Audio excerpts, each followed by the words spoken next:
kita akan mempelajari tentang listrik dinamis. Kalian pernah mendengar saklar?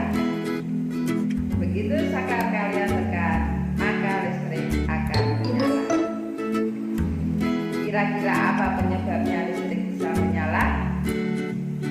Untuk mencari beberapa sebab kenapa listrik bisa menyala, kita akan mempelajari beberapa konsep berikut tentang listrik dinamis.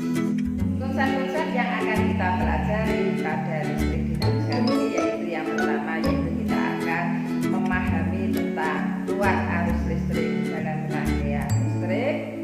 Yang kedua, yaitu kita bisa membedakan rangkaian terbuka dan rangkaian tertutup. Yang ketiga, kita bisa membedakan arah arus listrik dan arah elektron.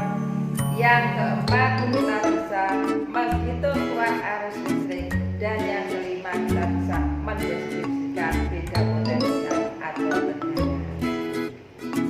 Menurut kalian, apa arus listrik itu? Coba perhatikan pada saat saklar ditekan, maka lampu tersebut akan menyala. Hal ini karena adanya arus listrik yang mengalir dari potensial tinggi ke potensial rendah atau dari kutub positif menuju kutub negatif. Ketika saklar ditekan atau dihidupkan, maka rangkaian listrik menjadi tertutup. Itulah sebabnya arus listrik dapat mengalir dan dapat menyebabkan lampu menyala. Jadi di sini kita bisa menyimpulkan apa kuat arus listrik itu? Kuat arus listrik adalah banyaknya muatan listrik yang mengalir melalui media konduktor dalam setiap satuan waktu.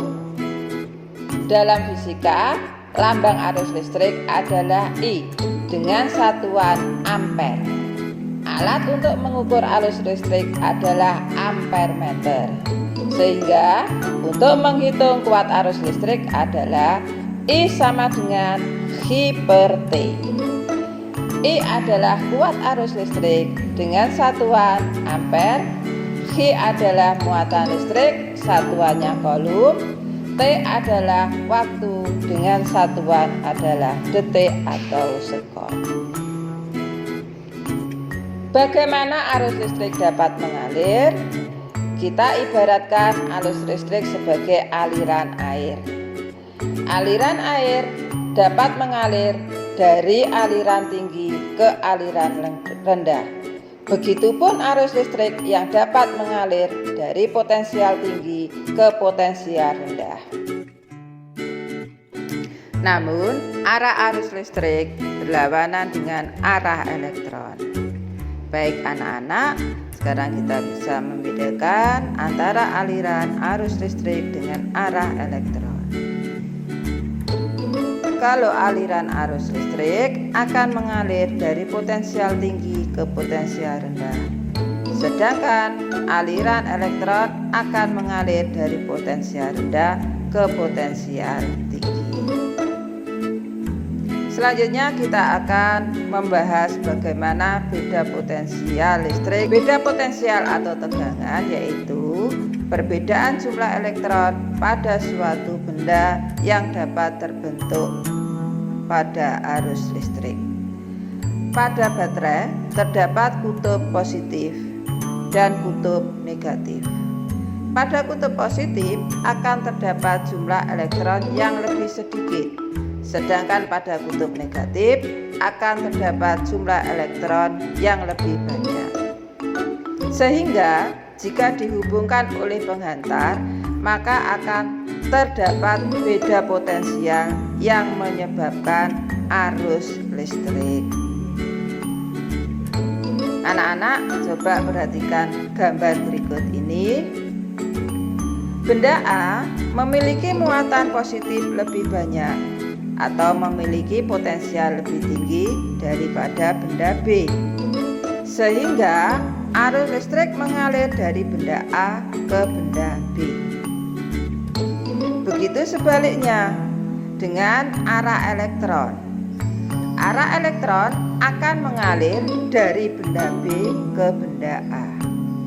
Coba perhatikan kedua gambar berikut ini. Potensial tinggi memiliki muatan positif lebih banyak atau muatan negatif lebih sedikit. Sedangkan pada potensial rendah akan memiliki muatan positif lebih sedikit atau muatan negatifnya lebih banyak. Jadi berdasarkan konsep tersebut, beda potensial dapat diartikan sebagai banyaknya energi listrik yang dibutuhkan untuk mengalirkan muatan listrik dari ujung-ujung penghantarnya. Sehingga dapat dirumuskan untuk menghitung beda potensial adalah V sama dengan W per Hi. V adalah beda potensial atau tegangan dengan satuan volt. W adalah jumlah energi dengan satuan joule. Sedangkan Hi adalah muatan listrik dengan satuan coulomb. Untuk selanjutnya, untuk pembahasan soal kita akan bahas pada pertemuan selanjutnya. Baik anak-anak, kalian sudah mempelajari tentang listrik dinamis